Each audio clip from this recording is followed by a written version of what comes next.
Welcome. I am so glad you're here. Sorry we're starting a minute or two late. But that's how it goes sometimes. And really quickly, bear with me because I want to get this from the presenter's point of view here. So I can share it later. And that's okay if you weren't looking. Really quickly before we start anything, I want to remind everyone about getting the word out, hence the picture I just took. So the work you all are doing is really important. And you know, we learned as educators, sometimes we're not that great at PR, okay? And it's something you don't think about. But start thinking about, you know, you're all doing some really cool things anyway, but in the lens of the KVEC Student Senate, lots of important things. So be brave and start sharing that stuff, okay? Get the word out about what's going on in your school, what's going on in your Student Senate organization, what's going on in your region, okay? Because let's face it, the folks in your community, your peers, your parents, family members are much more prone to listen to what you say, regardless of how you feel. They're going to listen to you before they listen to me. So start, you know, hey, it's okay to brag a little bit. Start talking about what you're doing with Student Senate. It's important. Some housekeeping things really quick. I think almost all of you have had your photos taken. If you haven't, during lunch, step next door and the guys will get your photos. At the end of the day, the very last thing we're doing, and I promise we'll hurry because I know some of you have bus issues, we're going to rush outside and get some group photos, some fun pictures, okay? We'll do one at the backdrop of the grass back there, and the tiny houses, if you haven't seen them, are still here. Some of them are still here. So we're going to try to get some photos of you all next to the tiny houses. It's a great backdrop. So keep that in mind. Second, if you've not signed in, please do so this morning. If you've not written down the email address that you use the most, the one that you will check frequently and actually use, okay, please do so, okay? If you just wrote your school email address because you thought that's what we wanted and you never use it, come and change it. We want the email address that you use the most, okay? If it's your school email address, fine. If it's Gmail, that's fine too, okay? Please do so. Up here on the wall, okay? I'll bring this up now, but we'll start doing it at lunchtime, okay? It's our declaration, all right? And I won't read it aloud because I would actually rather you read it as you sign it. So find time around lunch and after lunch to sign this. We have some markers up here on the table. Ms. Carpenter will help.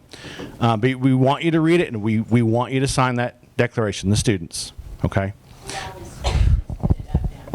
The folks last year, yeah, we put this in a frame, and we're going to pull it out at the summits. We pull it out in Frankfurt. We pull it out for other important events, and it's great because it reminds people that the students here are doing some great things, and it shows what you believe in, okay? So read it, sign it, please. Another housekeeping thing really quick. If you've not signed in the Wi-Fi, the poster up.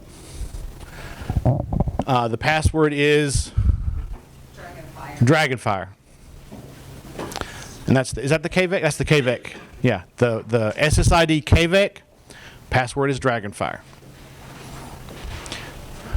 Oh, thank you.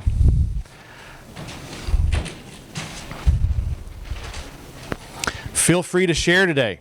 If you want to tweet or send out a Facebook post or Instagram post, go for it. Restroom breaks, rule of 2 feet. If you got to go, you got to go. Restrooms are out here to the left down the hallway, to the right down the hallway, the main hallway. Lastly, I think everyone has a copy of the agenda when you came in. If you didn't, there's some on the table, and they're up here as well. Keep an eye on that, and feel free to keep me on task today, but also yourselves. As we do activities, make sure you're kind of keeping the ball rolling. We're already behind, but I'm sure we'll make that up. And before I introduce Dr. Hawkins, really quickly. Take a moment and think about the folks in this room. For whatever reason, somebody at your school, and in most cases somebodies, decided that the two of you were going to represent your school in the Regional Student Senate.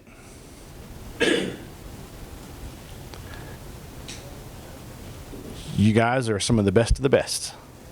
You are the guys that make things happen. Or at least someone believes that you are.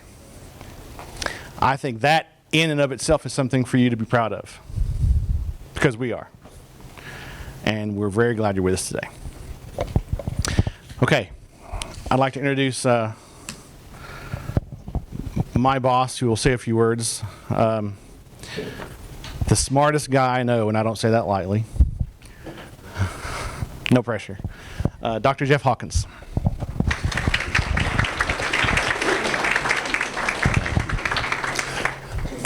I appreciate Andrew saying that, but we're going to have to increase his circle of friends is all I know, because there are plenty of people in this room who are much smarter than me, and I mean each and every one of you is incredibly talented. I want to start just in a brief conversation this morning first by saying congratulations. You are now part of an organization and a body of students who have been in existence for going on 7 years, who have done some pretty amazing things to lift this region, your schools, and your communities up. So congratulations. You are part of a long line of people that we expect is going to continue for a long time. So that's my personal congratulations to you. Some of you I know I've had the opportunity to work with and talk with and know that you're doing incredible things, and look forward this year to finding out more about what all of you are doing. I want to ask a question, actually two. The first question, do you ever feel that people don't value your opinion or your knowledge when it comes to questions about your community, your future, the world, national politics, state politics, the way that you function? Do you ever feel that sometimes people discount what you believe because of your age? If you feel that way, raise your hands. No pressure if you don't. What we have found and what research tells us is that because you are not yet 18, you are not yet a high school graduate, many folks in your community don't think that your opinion has the same weight as someone who is a little bit older. We want to change that.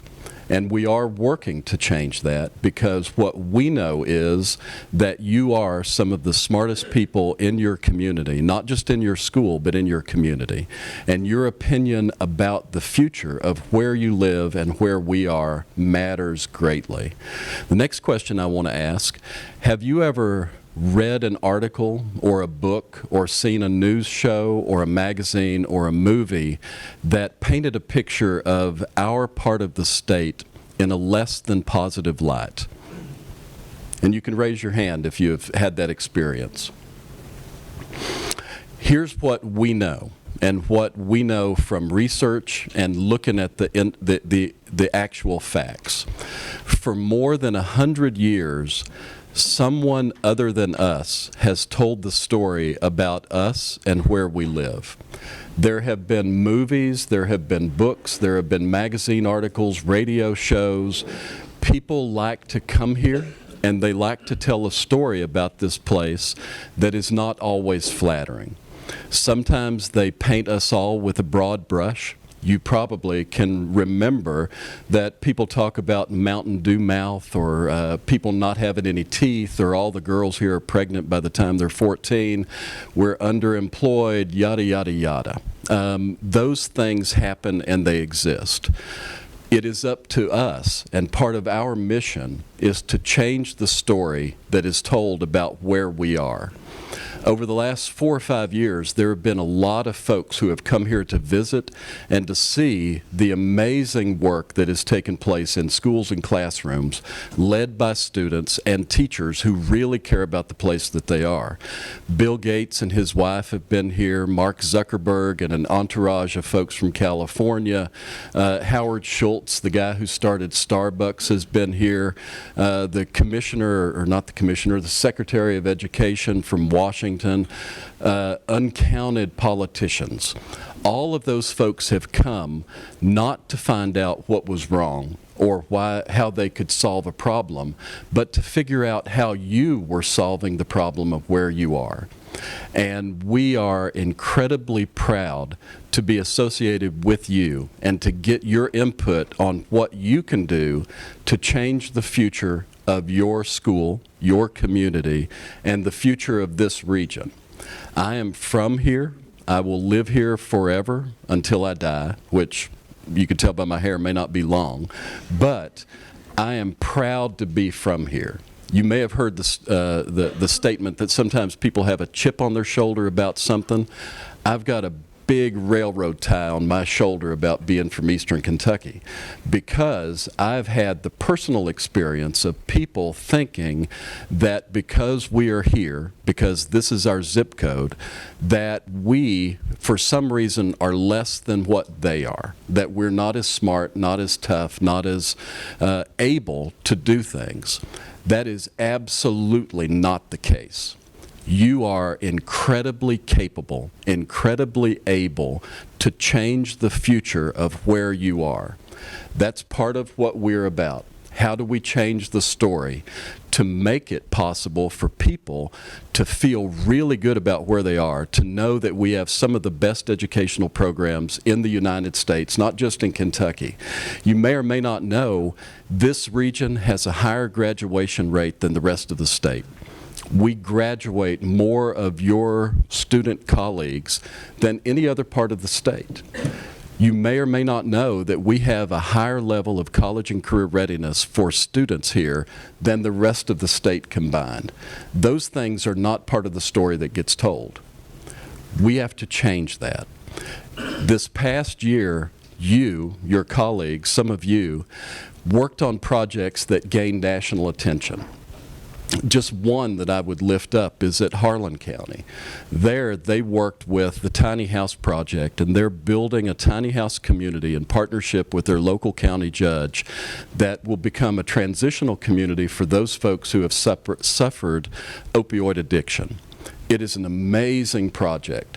They have had folks come in from New York and lots of different places to find out just how they're doing that, because they're solving a problem.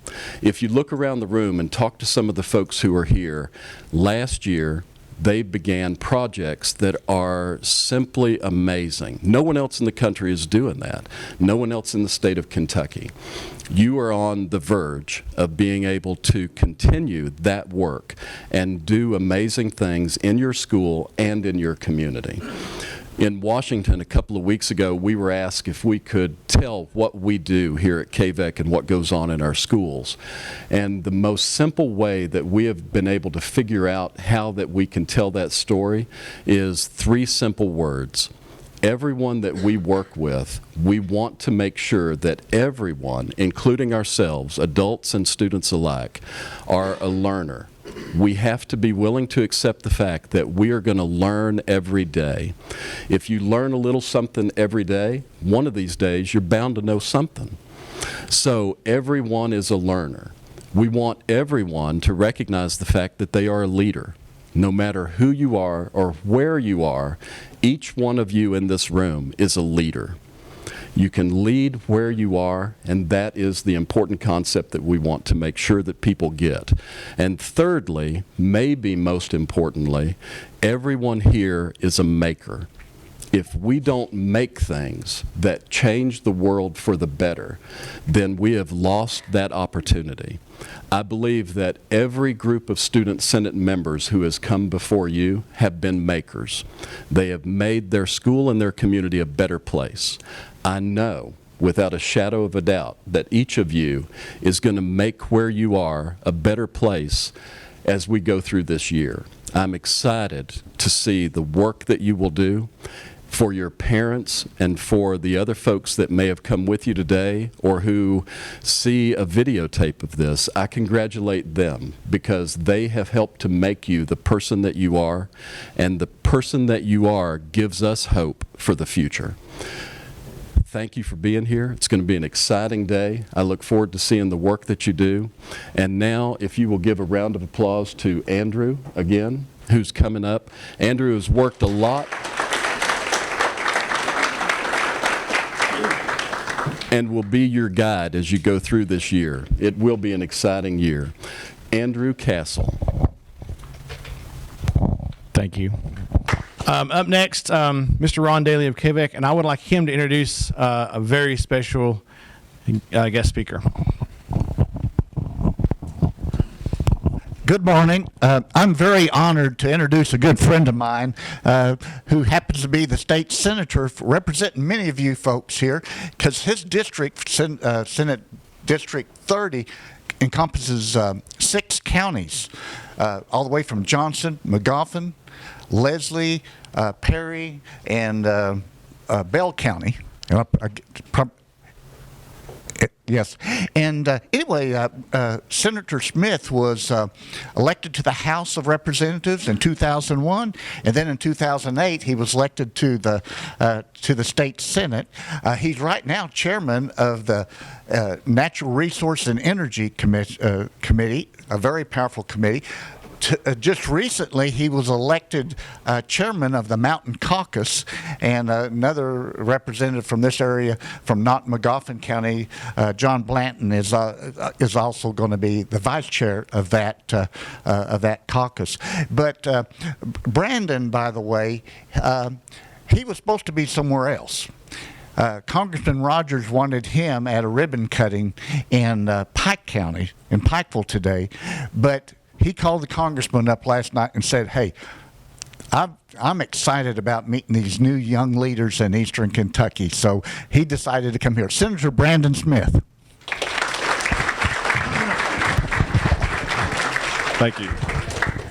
You know, Ron and I have known each other for 30 plus years, and I will tell you, he does an amazing job, does he not? Let's give him a nice round of applause. Well, folks, listen, thanks for letting me spend a few minutes with you this morning. As he had mentioned a little bit about my career, I started out actually as a city commissioner back in 1993 when I was in my early 20s. And I actually didn't intend on ever running for office. I had gone to a commissioner meeting because I wanted to complain about garbage and litter on my street.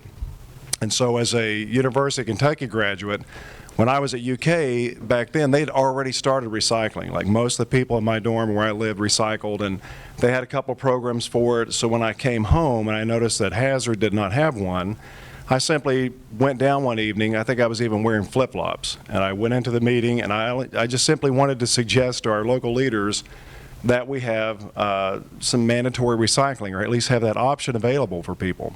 Non-controversial subject, pretty straightforward. Well, when I went in, I was dead last, and I finally got up to speak, and what I said to them was, look, when I was at University of Kentucky, they had recycling. I thought it was a wonderful idea. I'd like to see it in my community. What they heard me saying was, you're doing a terrible job, our city's dirty, you know, you're not taking care of it, and you need to do something. So we could not have literally been talking past each other anymore. And so they threw me out. By no surprise, which I got very frustrated because I felt like I was in there simply suggesting something to them, not criticizing them. But you find out very early on, a lot of elected officials, when they've been in a position for a really long time, they hear ideas as criticism. So we have to make sure that we think about that when people come to us with something that's constructive, whether it's a friend of yours, a classmate, or a teacher. So as I was leaving, one of the gentlemen that was showing me the door said, well, you think it's so easy. Why don't you run for commissioner? And I yelled something other, and by God, I will do just that. And so I went home and I told my wife that we were going to run for city commissioner. And she's like, no, you're not. I was like, no, you won't believe how I got treated, et cetera, et cetera. She was like, we're not getting into this. I don't want to drag ourselves in the middle of this fight with the city. In politics, you wind up making people mad at you for the rest of their life, and they've never even met you. So she's like, please don't do this. So fast forward, I got elected, and I'm still married. But we did something unusual. Excuse me. At that time in 1993, I think I was 23, turned 24 in office, so I was one of the youngest city commissioners they had.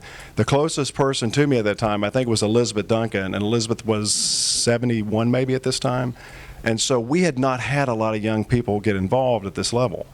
So we started out with the very first recycling center east of Winchester. There was no idea and no model to follow in Eastern Kentucky until we started ours. And we started out with the very first downtown revitalization project here called Companies Coming with Congressman Hal Rogers. And we started out with a project for us to do new sidewalks in our community and a lot of basic stuff out there. We did the first enhanced 911. And I did all this in the very first year because I had this idea that if we got in there that people actually wanted to see us do something. And so at each one of these meetings, I would carry these big folders full of stuff that I wanted to do for our town. And I was going to these meetings and paying my own way to go and participate in different groups and Washington think tanks in D.C. and Seattle because I felt like our hometown deserved to do it. And if I was going to do this, I wanted to give it my best effort. And so fast forward, apparently we did a pretty good job because later I got asked to run for the House of Representatives. I served over there for a decade. I actually left office for a while and decided I was over all the partisan fighting, and so that lasted about 8 months. So I left office, and then our local senator here, Senator Mangiardo, got elected as lieutenant governor, and that created a void in the seat. My old friend Fitz Steele had already filed for my seat and was now the representative, so I was literally out of office when I get this call asking me to come over and meet with some people in London, and so I went over there right before Christmas and found out that they all wanted me to run for this Senate seat. And so we decided, do we really want to go back into this? Because I served and I walked away and I was happy with my career. And there was a couple of issues on the table that I felt like maybe that we could get achieved. So I did run for that seat and I won. And since then I've been in leadership, chairman of committees. I'm back being chairman over natural resources, which is a really interesting committee because natural resources is everything from farming, from quarrying, to coal mining, to mud wrestling. So we have a very broad spectrum of things that we cover, and it gets very interesting. But I get asked all the time, what's it like to be chairman of one of the most powerful committees in the state of Kentucky? And my answer is very simple. It is like being the head maintenance director at the most wonderful cemetery you've ever seen. Because you're over a lot of people, but none of them care. So do you get this, right? Anyhow, but you really have to, you can't make people do anything, especially people that are intelligent and they're smart. So I used to be whip, how do you get people to cast a vote on an issue they'd rather just keep putting off? And it's very difficult, but there's a way of getting it done. And the key thing to that is simply being honest. Good ideas sell themselves, being able to get yourself in front of somebody and simply not taking no for an answer. And so we've tackled a couple of really, really big issues. One of the first issues we tackled as WHIP was the medical marijuana issue as far as the CBD oil. Are you all familiar with this? Okay. Has anybody seen the videos online of the little boy that has a seizure and they give him the oil? If you have seen that, raise your hand. Well, it's amazing. Actually, the little boy is from Leslie County, and his family is a good friend of mine. But as we got closer to this vote, at this time, we had just experienced what was called OxyFest here. There was a drug epidemic. There had been this big bust. I saw people wearing shirts around saying, I survived OxyFest. So anything that had any resemblance to marijuana was an absolute no vote. But in the oil that we're using, there was no way for you to get high off of it. But how do you take people that are entrenched in a position that when the doors are shut will say to you, look, I'm for it, but I don't want to do it publicly because it'll look like I'm, soft on drugs or I'm going to contribute to the epidemic we've got. So as it kept getting closer to the day of the vote, I had not put any pressure on any of our members, and leadership kept asking me, Senator Smith, do you have this under control? And I said, I do. And so literally, I hadn't said anything, I hadn't pressured anybody. Right before we go to the floor for the vote, I bring all the members into a room like this. We put that video up, we show them the video, and then I let them meet this little boy.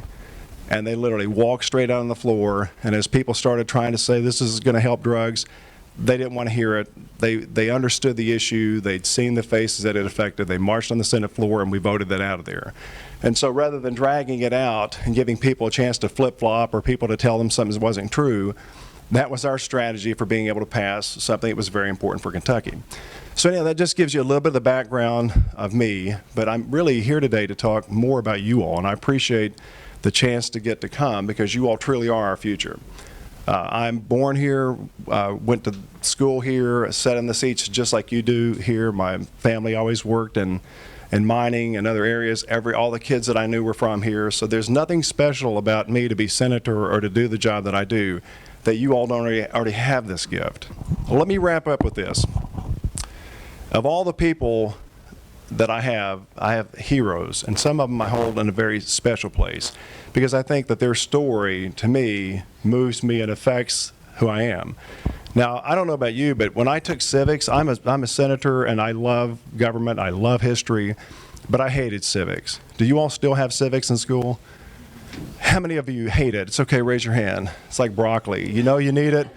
And here's the reason why. For me, the books didn't come alive. The stories that were so fascinating in there, for me, I just didn't get it.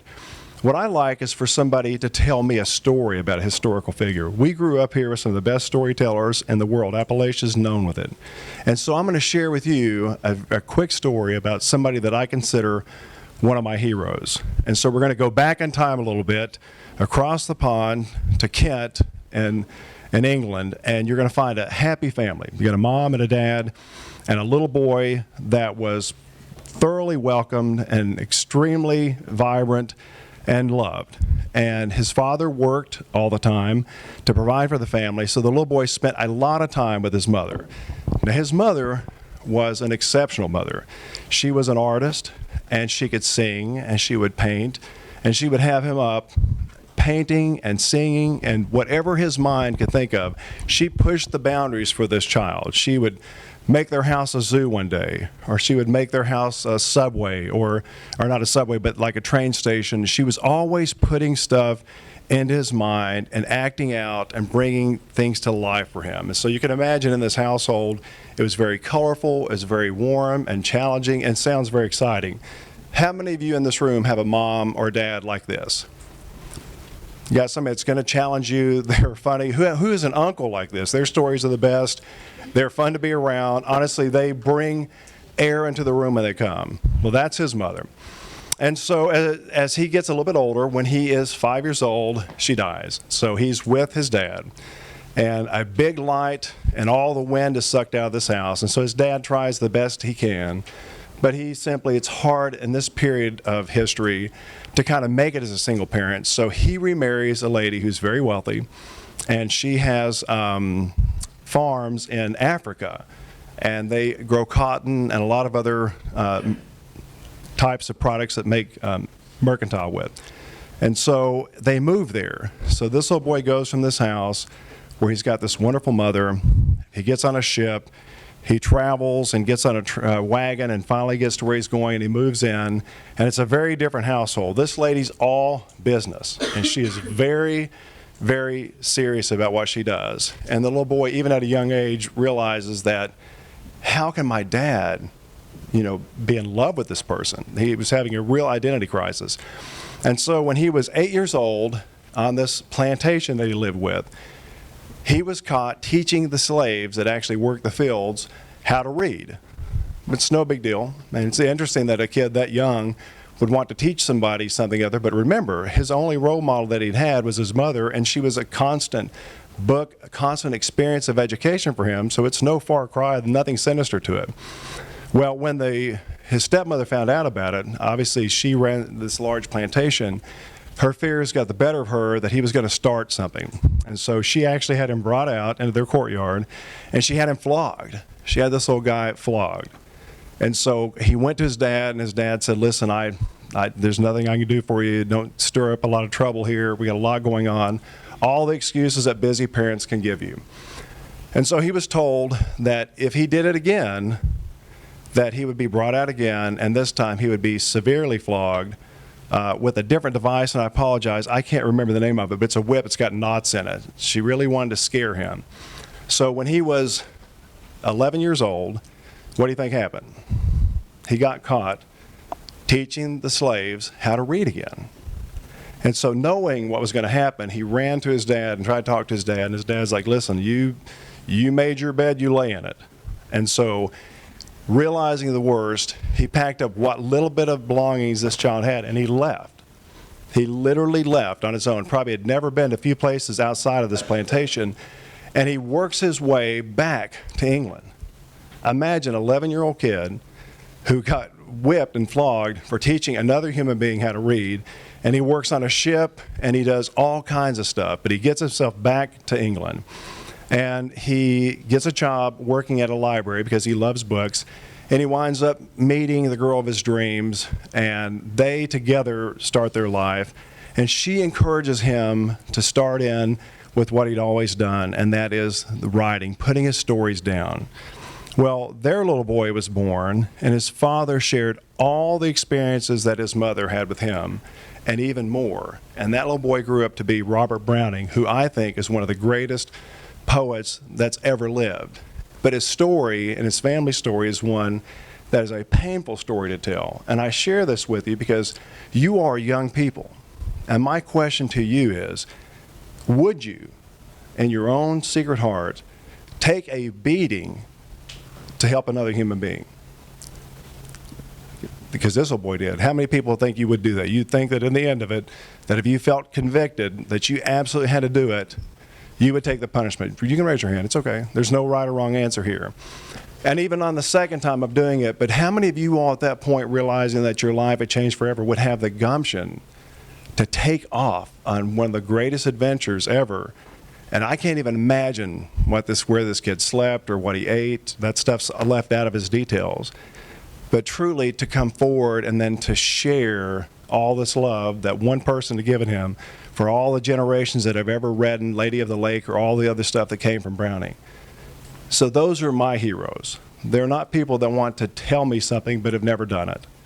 They're actually people that have done stuff, great stuff, daring stuff, risky stuff, and then they share their story with me. As a English literature student and a political science student at the University of Kentucky, I only had one teacher the whole time I was there that actually ever ran for anything, Tim Cantrell. And he ran for councilman of Lexington and got beat. But his testimony and his class meant so much more to me than these people telling me all this stuff that they'd never put their name on the ballot. They'd never done it. They'd never tasted defeat, but they'd also never tasted success. So my challenge to each of you is try to put yourself in front of people that have actually done the stuff you're interested in. Open up your minds to things that maybe you might otherwise close yourself off to. We have such talent here in Eastern Kentucky. It is one of the most amazing places that I've ever lived and that I've ever traveled to see, and I'm always proud to bump into people from home.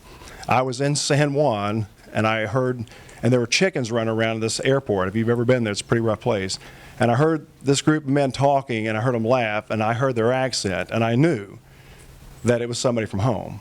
And so I went in, and it was some of the Clemenses that used to have a gun shop here. And I said, at that time I didn't know him that well. I said, where are you all from? And he said, Hazard. And I said, well, what part of Hazard? He said, Knott County. And I said, well, why didn't you just simply say Knott County? He said, well, I didn't know if you knew it or not. And everybody knows Hazard. But it was neat that you can travel, and you will. You'll travel all over the place, and your experiences will be vast and incredible. And you always take this mountain value of who these people are in this room and who's around you that loves you now. And the teachers, like Ron's one of my old advisors, and we're still together after all these years, one of my closest friends. Those things don't go away unless you make them go away. So I challenge you to be like Browning. Put some skin in the game. Stand up for the things you care about. Don't be bashful about it. Because the truth is this, in the end, when you're 80 and you look around and realize, oh, I didn't do that because I was afraid. I didn't ask her out because I thought she'd say no. I didn't do this because I was afraid I couldn't get back home. You don't get a redo. You're going to get one ticket for this wonderful ride called life. And I encourage you to do it and be good to people and be good to yourself, but simply say yes more than you say no, and experience things, but take this incredible gift that you've received from being from Appalachia, from being from this wonderful stock of people and family with you wherever you go. And with that, thank you for coming and let me speak with you.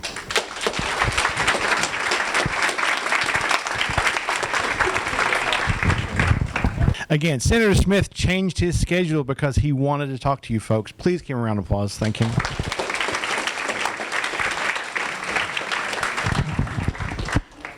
Okay, and someone else who changed her schedule and rushed here from another event to speak to you guys is Representative Angie Hatton. She was elected in 2017, so she is fairly new to the House of Representatives, so we'll have a different perspective on things. She represents all of Letcher and parts of Pike County, correct? Yeah. Okay. Representative Angie Hatton. Thanks, Andrew. Is this thing on? Hi, guys. Hi, Letcher County folks. I see. Who are my Pike County folks? I know these guys. Yay! Look how many I got. Yeah, so I'm so sorry you have to listen to politicians today, but at least maybe we're talking to the group of kids that don't mind it so much, because you guys are budding politicians yourselves, at least, maybe in all the good ways and none of the bad ways, I hope. Honestly, the type of people who step up and decide they want to do Student Senate are the types of people that I think your entire lives are going to be the ones who, when something needs done, they'll say, I'll do it, you know, and you may regret it sometimes, but that's the type of people that we can't live without. That's the kind of people without which Eastern Kentucky is going to shrivel up and blow away and die. The type of people that will step up and do what they can, use whatever skills they've got to try and make the world a better place, regardless of what's in it for them. Those are the kind of people we need to run for office. And maybe you guys just did it because it looks good on a college application, and there's nothing wrong with that if that was your reason. But I'm hoping that by participating in Student Senate, you're going to get a lot more than that out of it. I'm hoping that by the end, you realize that it really was a very worthwhile thing to do, and that there is a really good reason for the way our democracy has been set up. When it's done right, it's a really beautiful thing. When it's done right, every person who's elected to state government, United States government, feels every day of their life the awesome responsibility that was given to them. There's about 42,000 people in my district, and that's the way it's divided up in Kentucky, is that each person that serves in the House of Representatives represents about 42,000 people. So every day that I get up, I am aware that 42,000 people in one of the poorest areas of this country elected me to be their voice in government. And I try every day not to let them down. Every day I remember that people need me to try to do something to help with their economy here, with the opioid addiction, with all of the different things that Eastern Kentucky is struggling with. And each of you, as you've stepped up to represent the kids in your school, will feel the responsibility, I'm hoping, for what you've taken on, and that you're a representative of your school, but that you're also representative of those kids, those individual people who elected you to be their voice. So I think it's an awesome thing that you've taken on. If anybody has a question, raise your hand at any time. I'll ramble until they tell me to quit. Somebody had to give me a signal because I always have a lot to say. But if anybody's got a question at any time, you know, go ahead and stick your hand up. I don't mind a bit. So I have teenage kids who are 15 and 18. Of course, Emily and Hannah know them, and my daughter's a sophomore, my son's a senior, so I am so used to teenagers rolling their eyes at me when I try to talk to them, and not a one of you all has done that yet, and I really appreciate that. I know a whole lot about what's on your all's minds these days because I hear it and I see it. And I think you guys are under more pressure than we were, my generation was at your age. I think there's an awful lot that weighs on you guys. And I really hope that there's a way you can use your position as Student Senate to find ways to relieve that pressure for the kids around you, to find ways for them to be able to vent and find help when they need it. We're watching third season of 13 Reasons Why right now. And I mean, it's over dramatized, of course, but every one of those issues is something that you guys will face. I mean, my kids had school closed 3 days last year for threatened school shootings. We've already had another one nearly this year. The things that you guys are facing are a big deal, and they're things that we didn't have to face when I was younger.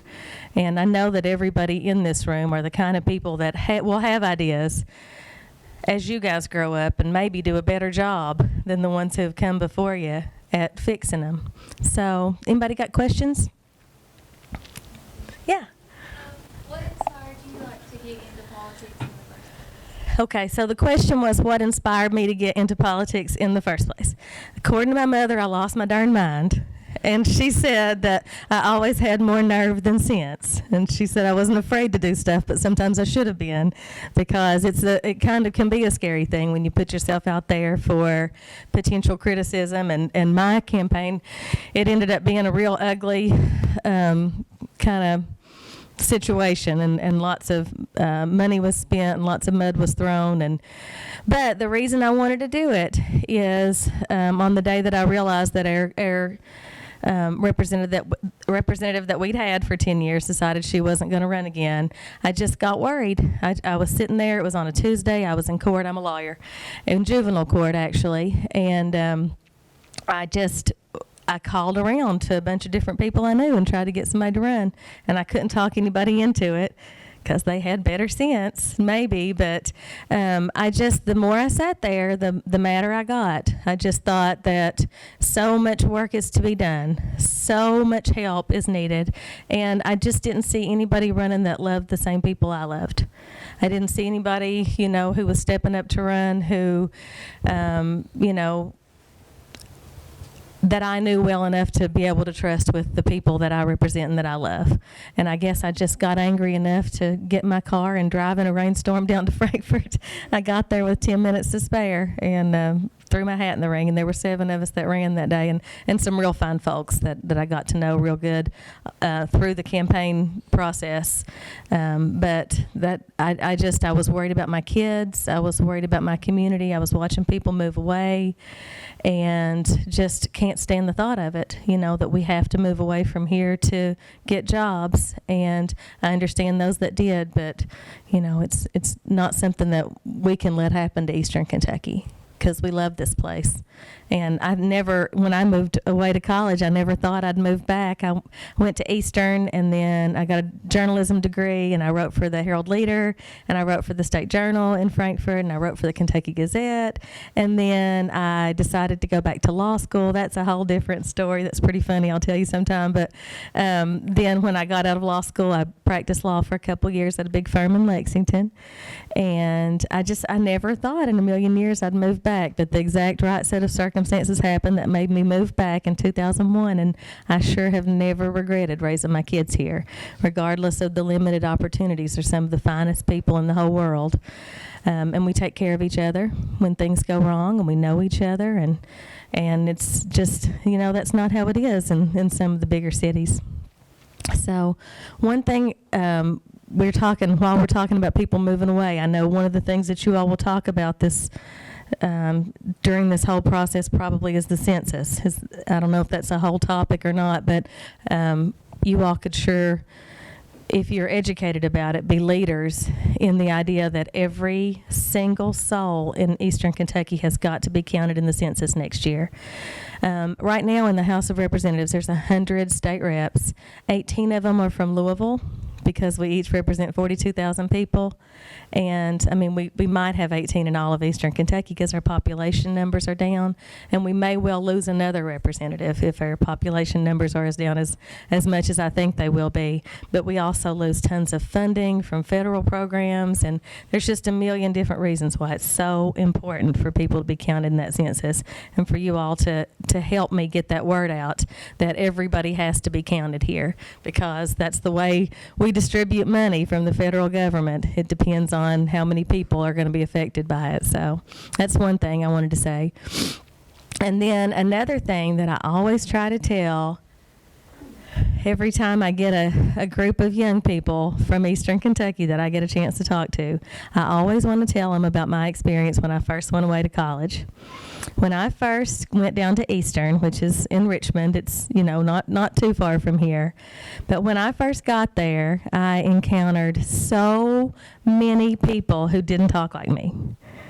I encountered people from Ohio, Illinois, California, even in my sorority, the people on my floor in the dorm room, they didn't talk like me. And when they met me, as soon as I said hi with my long eye, they immediately thought that they were smarter than me.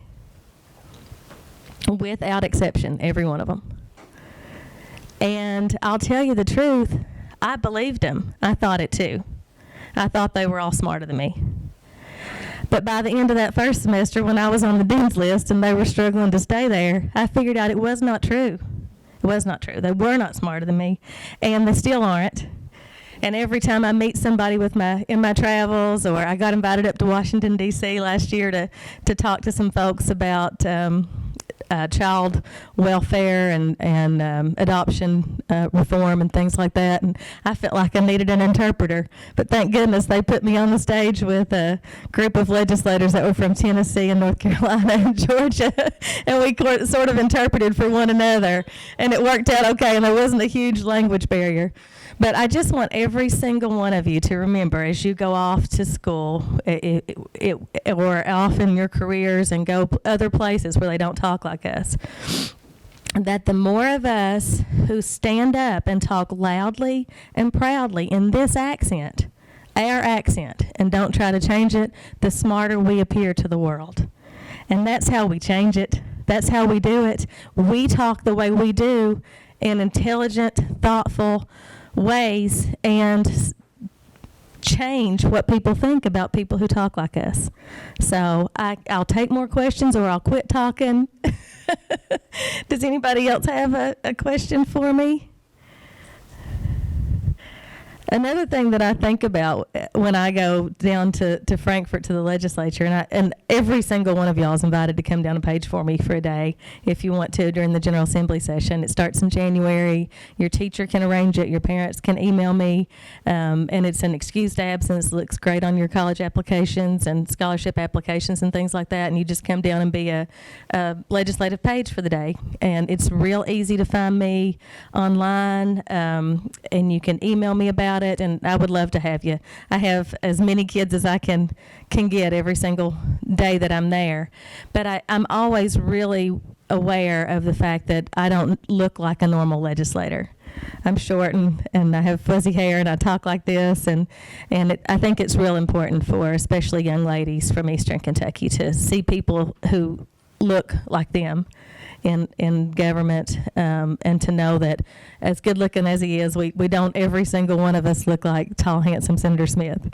You know, we have the largest number of women in the legislature that we ever have. There's 27 of us in the House, 18 Democrats and only 21 men, so we're about to catch them in my party. But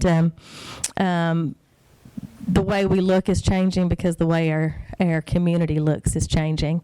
And every last one of us has the opportunity, if we have some good ideas and we have enough nerve, to to go out and run for office. I'd encourage you to do it if you're thinking about it later in your life. And obviously, you guys are the kind of people who can do things like that. And you're going to be the people that'll be the foundation of this community in the very near future.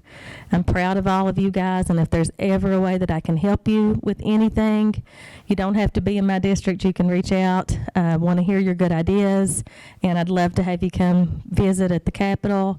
And I'll show you around a little bit and show you off a little bit to the folks from the other parts of the state and show them what fine-looking kids and smart kids that we're raising up here. So, yeah.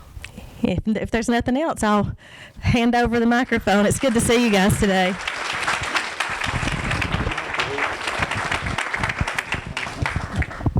Okay, and again, Representative Hatton changed her schedule and rushed here, so again, give her another round of applause. That's a big deal. And her offer to have you all page for her for a day, that's kind of a big deal. Thank you. Take that opportunity, reach out to her. That's kind of cool.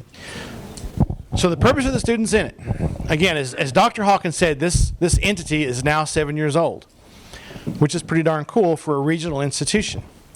And you can go back, and we're actually working on now sort of a catalog of previous members and what they've done. It turns out it's not our doing, it's your doing, but it's kind of neat how student senators, no matter the school, but they go on and do a lot of really cool things after they graduate high school. The purpose of the Student Senate, senators, serve as liaison between students, faculty and staff, alumni, and administration. You are the student agency folks in your school. And what that means is it's your job, okay, to sort of serve as the voice for the other students in your school to the faculty, administration, leaders of your school. That's where the term student agency comes in, giving a voice to the students in the school. The Student Senate plan, okay, which we'll talk about more in a minute, is one way for you all to do that. It is a challenge, a problem, an issue, something that you think as a group, the two of you, three of you, two of you, sort of agree on that, you know, with a handful of some cash, we know it's not a lot of money, but it's a little bit. You can take that money and do something to cause a change in your school to address that challenge you've picked, whatever it may be, okay? Over the past few years, those challenges have been all over the place. Some have chosen strictly academic things in their school. Some have chosen things doing with recreation in the school. Some have went completely for culture, raising the culture of the school, the environment inside the school. And it is totally up to you. It's what you decide, what you can come to a consensus on that you need to work on, or you'd like to see change in your school, okay? And again, you serve as the representatives for everyone else in your school. So it's not necessarily what you want. It's not what Trajan wants. It's what you really feel that everyone else in your school would like to see happen, change, fixed, addressed, okay? And we know that words are one thing, but we're giving you some power in the form of cash. You've got money to do this, whatever it may be, this project, okay? So, serve as liaison between students, faculty, staff, alumni, and administration. Seek to enhance the student experience by supporting and or drafting policy that promotes student interests, needs, and welfare. Now, you don't have to draft policy. You don't have to, but you now have, don't let it go to your head, but you have the title of student senator, regional student senator in your pocket. So if you want to have a discussion with your principal or your site-based council or your superintendent, assistant principal, whoever it may be, teachers, use that, okay? If you think something needs to be changed and you have a valid reason to bring that argument forth, okay, do so. Do it in an organized manner as a group and explain your reasoning behind it. Get them on board with you to cause that change. I think you'll find that if you're doing it for the right reason, your school leadership will actually be behind you 100%.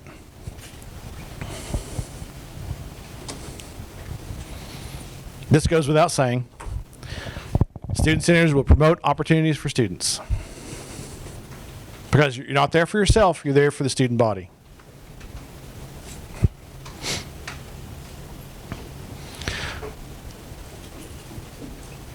You heard several of the folks earlier this morning, several of you, there was almost a common theme. Lots of you talked about community when you presented your plan. One of the challenges facing a lot of our schools is that tie between community and your school. Back in the day, a lot of our schools served as almost community hubs. If something was happening in the county, it was at the school or schools. And it's still that way to some degree, but not like it was. A lot of people feel that bond between the school and community is a little bit weaker than it was once upon a time. And there's no one better equipped to help fix that than you folks, if you think it's a need you want to address. But one of your jobs is to help strengthen the bond between community and school. Because when that's strong, the schools function better. And it's good for the community too.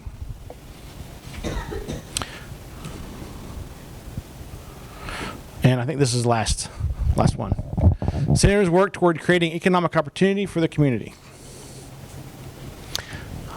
We could talk about this one the rest of the day if we had time. Okay? We are in East Kentucky.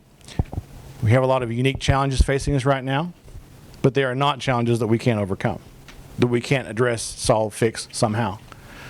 We know you're not going to be able to turn your county around economically, single-handedly. But the ideas that come from the students and student senators are sometimes among the best and most creative and most innovative.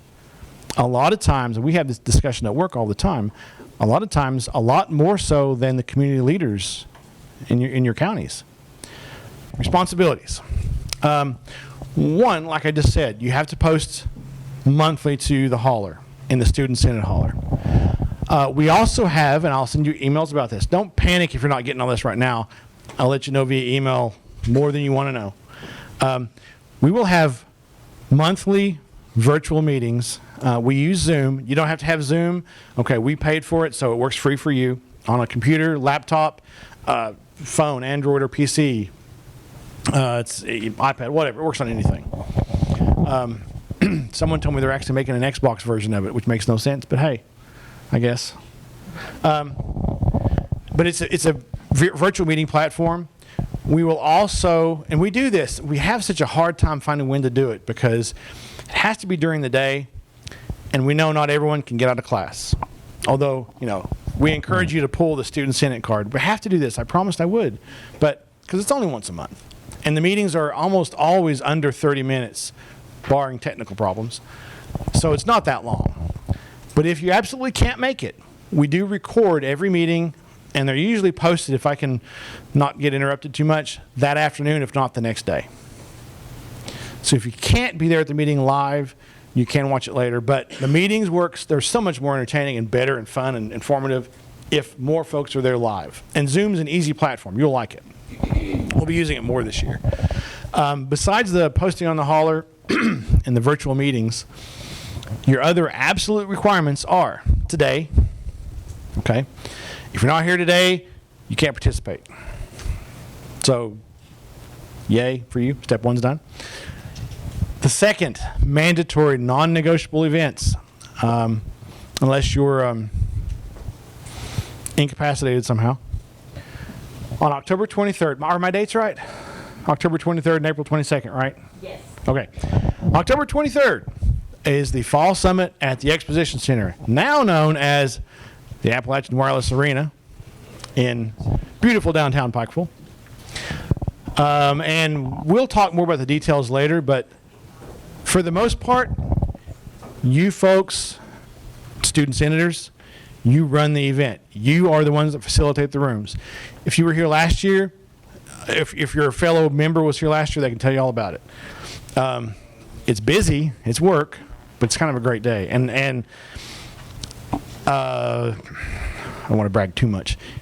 The student senators always do an amazing job. The adults that aren't involved with us leave asking questions like, who are those students running the rooms? Because they're so impressed with how it goes and what you guys do. And we can't do it without you. We have literally hundreds of people there in both events. We have 150 plus presenters and sessions going on. Last year, including Student Senate, we had 201. There's no way. We're only a small handful of people. There's no way we can pull that off without your assistance. Do solemnly swear that I will diligently execute solemnly swear that I will diligently execute the position of KVEC Regional Student Senate Member the position of KVEC Regional Student Senate Member and will, to the best of my ability, uphold, promote, and support and will, to the best of my ability, uphold, promote, and support the ideas, activities, and initiatives of the KVEC Regional Senate.